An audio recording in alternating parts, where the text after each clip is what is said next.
Welcome to the Idaho Fishing Report. Whether you are planning just a couple of hours or a full weekend of fishing, this is your one-stop place for all the information you need to plan your trip. It's all right here, from weather forecasts and reservoir levels to the latest stocking reports and expert advice. And now, the host of Idaho Fishing Report, Jeff Cullers. Well, hello anglers. Indeed, I am Jeff Cullers, and welcome to the Idaho Fishing Report for May 19th, 2022. Got a great show for you this week. Jordan Rodriguez that joins us as he does each and every week from Tightlines 208 with his hot tip of the week. He's going to be talking trolling, the fishing kind, not the social media kind. I, of course, have your updates on all your reservoir levels, boat ramps, stocking information, and fishing tournaments. And boy, are there some tournaments this weekend. So if you have a chance to get into those, may not be too late. So welcome along, sit back and relax. This is the Idaho Fishing Report. All right, let's head over to Magic Valley. Sunset will be around 8:57 p.m. Low pressure system's going to be moving through the lower part of Idaho. So that'll be for all of our regions, but it's going to be cool on Thursday. So 54 degrees for the high. But after that, it's going to really start to get nice. Low 60s on Friday, mid 60s on Saturday, low 70s on Sunday. And that trend will continue through the rest of the week. There's very slight chance of rain after Thursday. There's about 11% chance of rain, 27 mile an hour winds on Thursday. So probably not the day to go out. It's going to be a low pressure system anyway. They're not going to feel like biting. They're going to feel full. The winds will stay pretty much the same all the way through the weekend, 11 to 15 miles an hour, and it'll stay that way for the next part of the week. But like I said, mostly sunny all weekend and first of next week. Lake Walcott sitting at 95% full with an elevation of 42-45. The boat ramp is open. Littlewood is up to 94% full. They're at an elevation of 52-34, and the Littlewood boat ramp is open. Your stocking report for the Magic Valley. Littlewood Reservoir will be getting 3,000 fish stocked this week. Interesting fishing tournament that's happening this weekend. I tried to dig into it a little bit more, but I didn't see much information on it. The Idaho Walleye Unlimited will be at Lake Walcott and at Salmon Falls Creek Reservoir. They'll be using the Walcott State Park boat ramp and then the Lud Drexler Park boat ramp. And if you're familiar with Salmon Creek Falls right now, they are not recommending using the natural boat ramps that you may find in some of the ravines. They're saying just use the boat ramp because of high water levels. So keep that in mind. It could be a pretty busy day on the 21st. I would like to welcome in journalist, owner, and creator of Tightlines 208, Jordan Rodriguez, with his Tightlines 208 Hot Tip of the Week. Jordan, how are you doing? I'm doing great, Jeff. How are you? I am doing fantastic. I'm loving this weather. It gets better and better every day. Yes, sir. It's a good time of year. You know, a lot of different fish species are starting to really get fired up. And I would say the best months of the year are definitely ahead of us, at least in terms of kind of a lot of multi-species and warm water species type fishing. Absolutely. I think the next 30 days are going to be just prime time for fishing. So, all right. Well, what is that Tightlines 208 Hot Tip of the Week? Well, Jeff, today I thought we would talk a little about trolling. It's something that I've been getting more into as I have kids. It's a lot easier to do. You don't have multiple lures and hooks and things flying around the boat when you got, tiny little kids on board. And it just kind of turns it into a nice, relaxing type situation as opposed to maybe, some of the more serious fishing trips I go on. But for those who've never trolled, you do need some kind of boat, right? Whether that's a large boat or it can also be done from a kayak, a canoe, really anything that gets you out there. And I'm going to focus tonight on three things for the hot tip when it comes to trolling. You've got depth, you've got speed, and then you've got your presentation or your lure.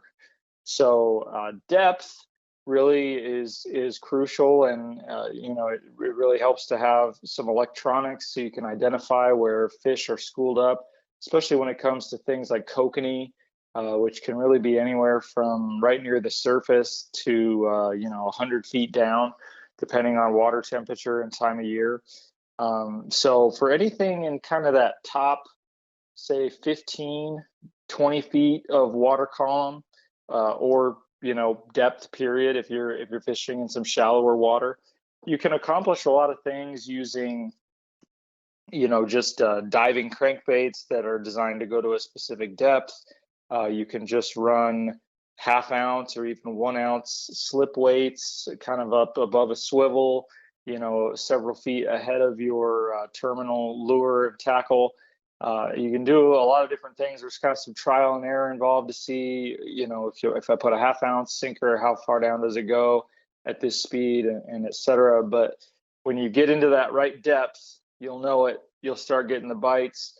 Oftentimes you'll be following your electronics, say, okay, we're getting marks at 20 feet, so we want to get to 20 feet.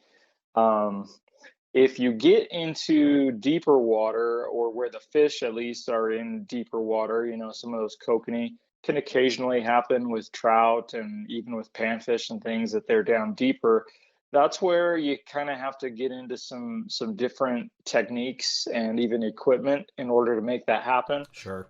Most commonly is downriggers, which are a device that allows you to set your lines at a specific depth that can be up to 200 feet down. So if you've ever been on like a guided salmon trip, or some other species, they do it as well. Downriggers are very common in that scenario. A lot of the boats you'll see out trolling at places like Lucky Peak and Arrow Rock for the kokanee in the summertime, a lot of that is accomplished using the downriggers as well. Of course, those are an investment. So if you don't want to go that route, you can accomplish the same thing using weighted line or leaded line. And that has kind of a color-coded system where, depending on how many colors out you are, will tell you how many feet below the surface you are. And so with leaded line, you can get down to some deeper depths as well. You have to have a lot of line out, and you kind of have to have a specific high capacity reel, because that leaded line is so thick, it will fill up a normal reel very quickly. But that's kind of the other way to do it. So that covers your depth portion. Speed portion, we can be pretty quick about. I feel like most of the species people troll for here in our Idaho waters, you're going to want to be somewhere between 1 and 2 miles an hour. Yeah. 1 to 1.2, 1.5.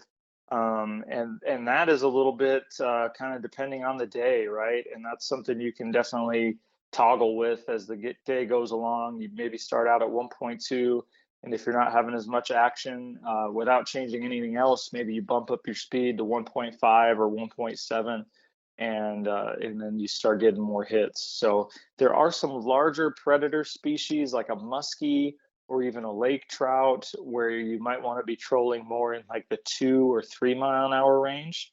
But for the most part, your trout, your crappie, your perch, your kokanee, those are usually done in like the 1 to 2 mile an hour range.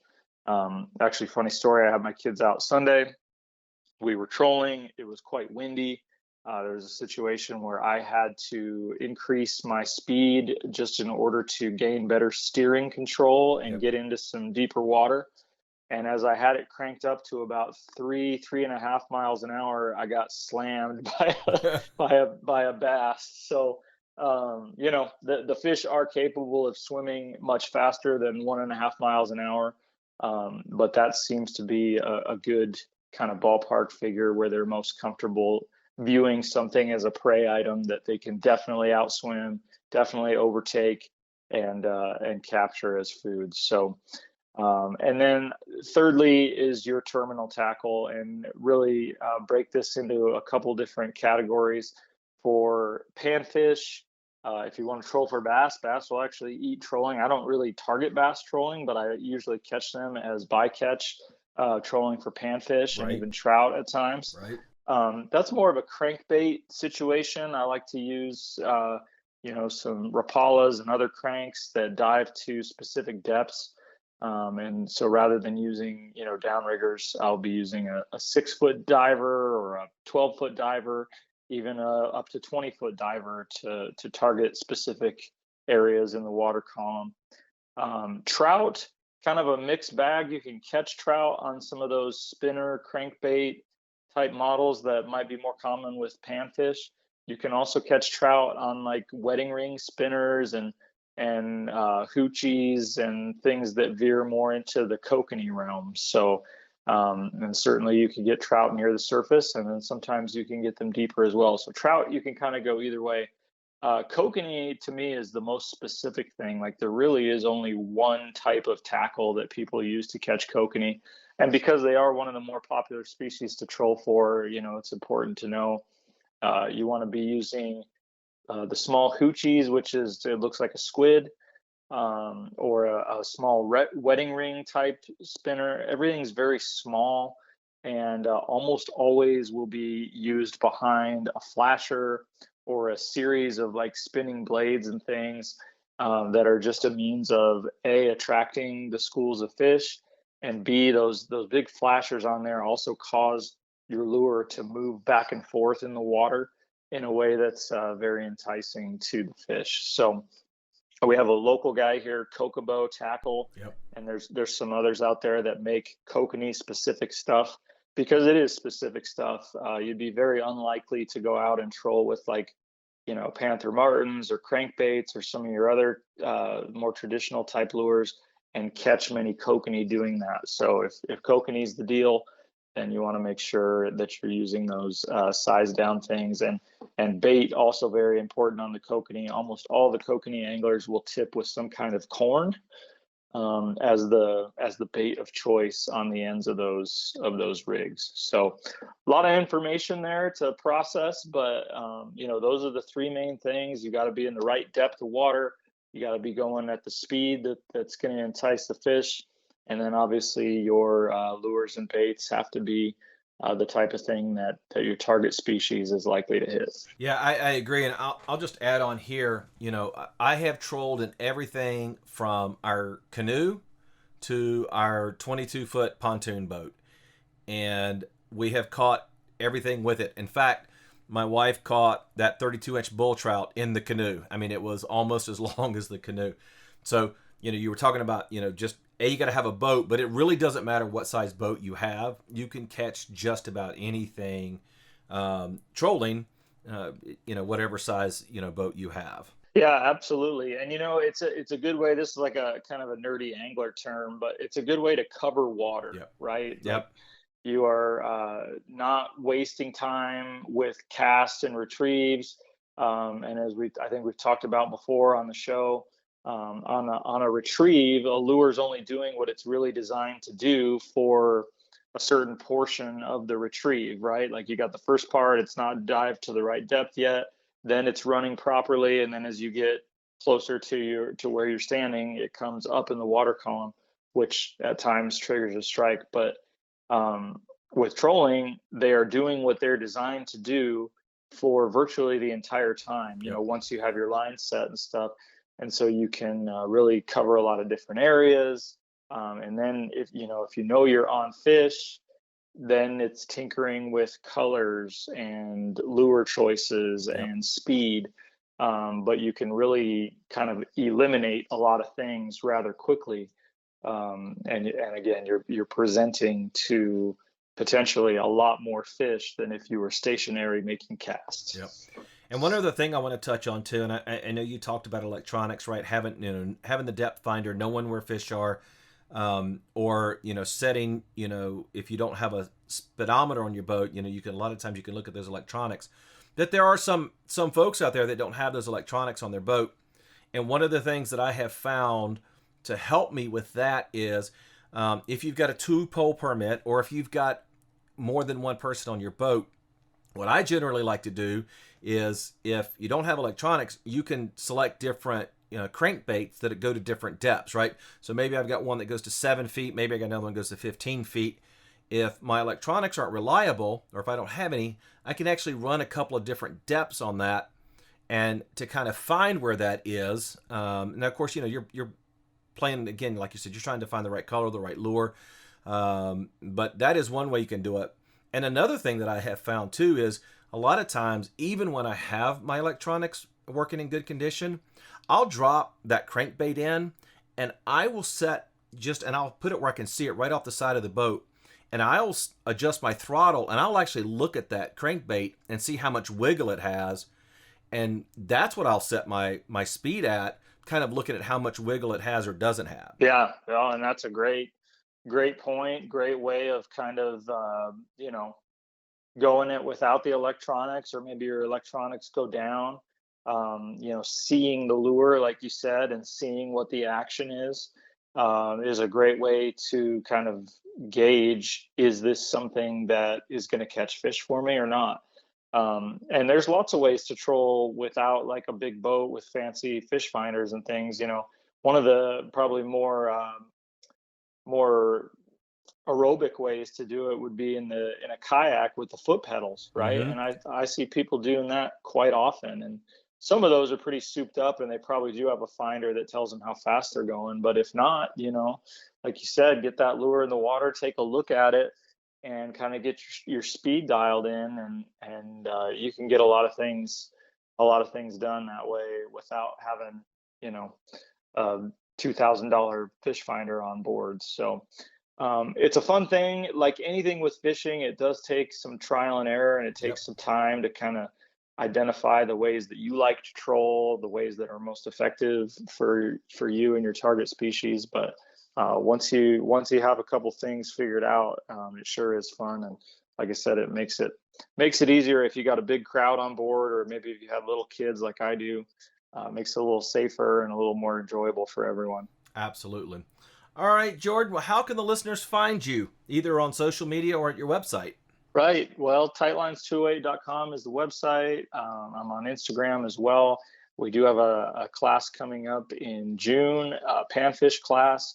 We'll talk some more about trolling in that class, along with jigging and many other things. So June 15th is the panfish class. It's called Panfish School, and all the details are online at Tightlines208.com.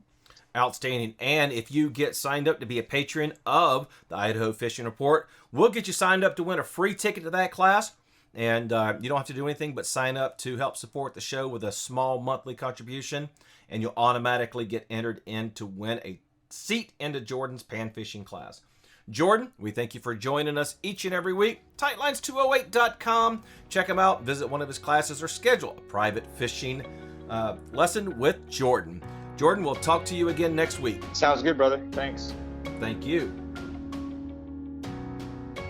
All right. Well, big thanks to Jordan there. And exciting news we have. We have an opportunity now. If you want to help support the show, you can do that through Patreon. We have a link on our website. Just go to gemstatefishing.com, click on the Patreon site. Here's some good news, though, listeners. If you sign up to be a Patreon, there's a lot of advantages that you get. Like, you will get the podcast before anybody else does. But also, additionally, we're going to give you a discount to any of Jordan Rodriguez's Tightline 208 classes. Plus, we're going to give away a seat in every class that he has in the coming year, simply because you're a Patreon listener. So, if you'd like to support the show, you can do it for as little as $5 a month. And you can do that to help us continue to grow, and you get some great discounts, and you also get some great advantages. So go to gemstatefishing.com, click on the Patreon page, and become an Idaho Fishing Report patron. All right, it's time for the Treasure Valley section of our report. Let's start over in Mountain Home. Sunset will be around 9:03 p.m. That's right, we've hit the 9 o'clock mark. 10 o'clock will be right around the corner. Same low pressure systems moving through here on Thursday as well. 55 degrees for your high, a 27 mile an hour wind as well in the Treasure Valley. No rain in the forecast, but it's going to be windy, so stay off CJ Strike or Anderson Ranch. All right, gets much better through the weekend. Friday, mid 60s, high 60s on Saturday, and low 70s on through the rest of your week. 12 to 15 mile an hour wind, so pretty much normal. No chance of rain for most of that area over in Mountain Home. A little closer to Boise, sunsets around 9:06 p.m. Same low pressure on Thursday, 22 mile an hour wind, 56 for your high. Mid 60s on Friday, upper 60s on Saturday, and again low 70s for the rest of Sunday and the early part of the week.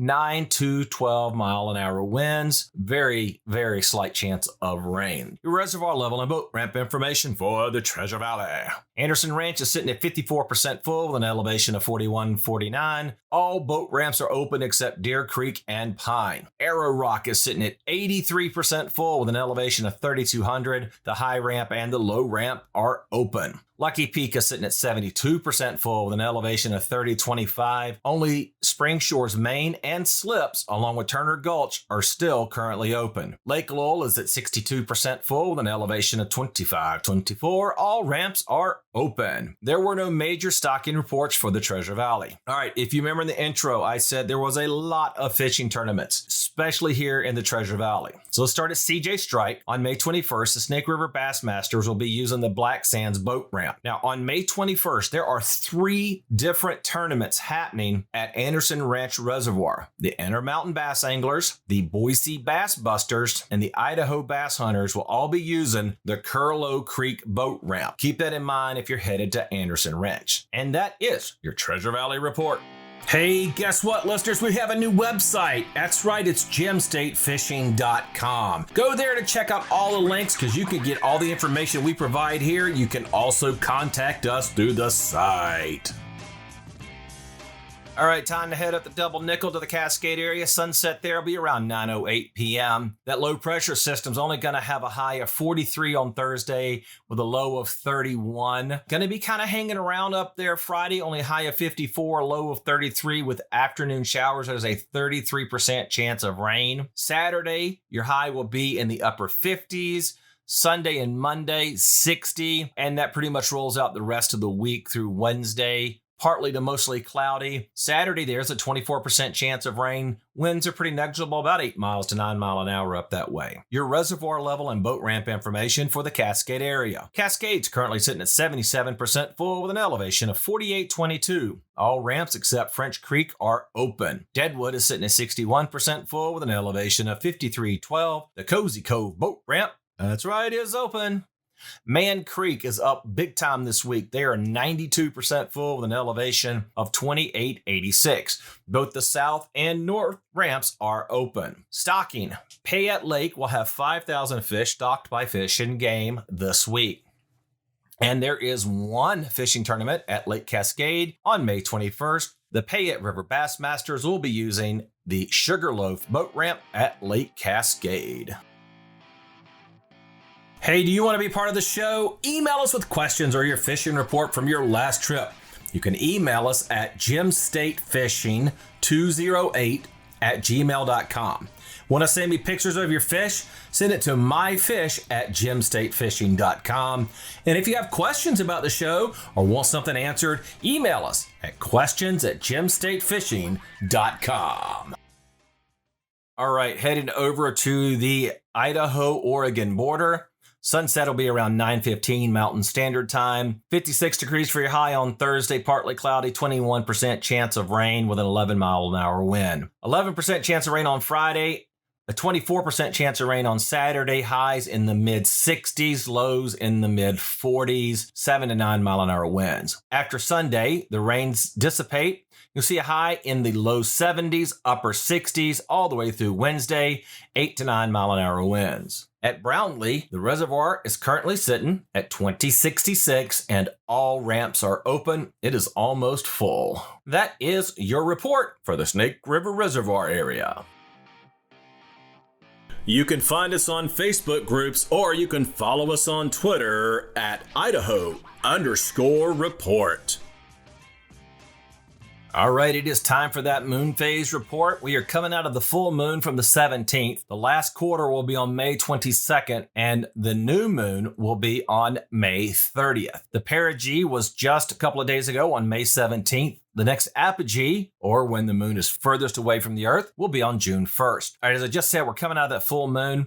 and the perigee. So those peak times are going to degrade pretty fast. If you're going to get out as far as the moon phases, Thursday and Friday are going to be your best bet. With that low pressure system, though, Thursday's probably going to be a big old F in my book, just because you're have that low pressure system. The fish just aren't going to be feeling it. So I would probably avoid Thursday, but Friday might not be a bad idea. Your peak times are going to be in the excellent between 4 and 6 a.m. those days. Now, Saturday, the peak times drifted just around the good section, around 7 a.m. And again, 7 p.m. later in the day. As we get into the first part and the mid part of next week, those times, peak times drop to around 10 to 11 a.m. So really kind of midday or late morning, early midday, those are going to be your best times to get out.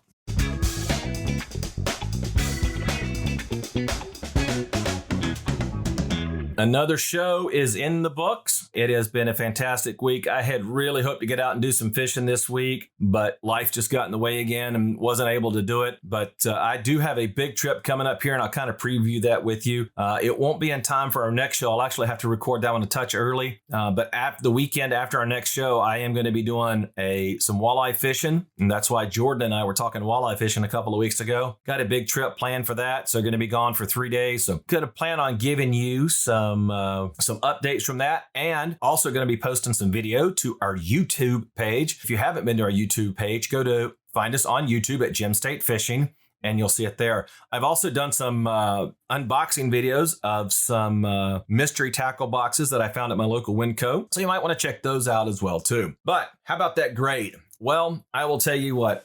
I think the grade, Thursday is definitely going to be an F. I kind of gave that away a little bit in the mood phase. I would say Friday and Saturday, I would give yourself an A on those days. If you can get out on those days, it will slightly go down. But I would say, Sunday through Monday, Tuesday even, you could still see yourselves in the high Bs. So I definitely think this is a weekend. If you can get out and do some fishing, I would do it. I think this is a good time to do it. Put some fillets on the table.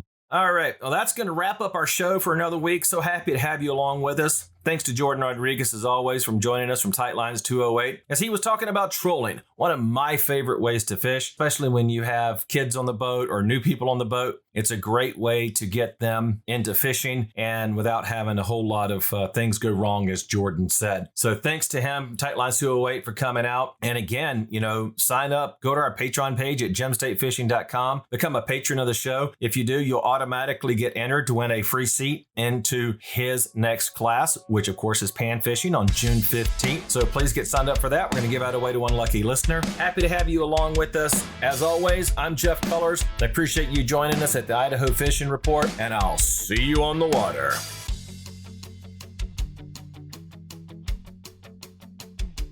We would like to thank you for listening to the Idaho Fishing Report, and would like to remind you to visit our website, gemstatefishing.com, or you can find us on Facebook or YouTube. I'd like to thank our sponsors, our guests, and experts, as well as you, our listener, for making this show possible.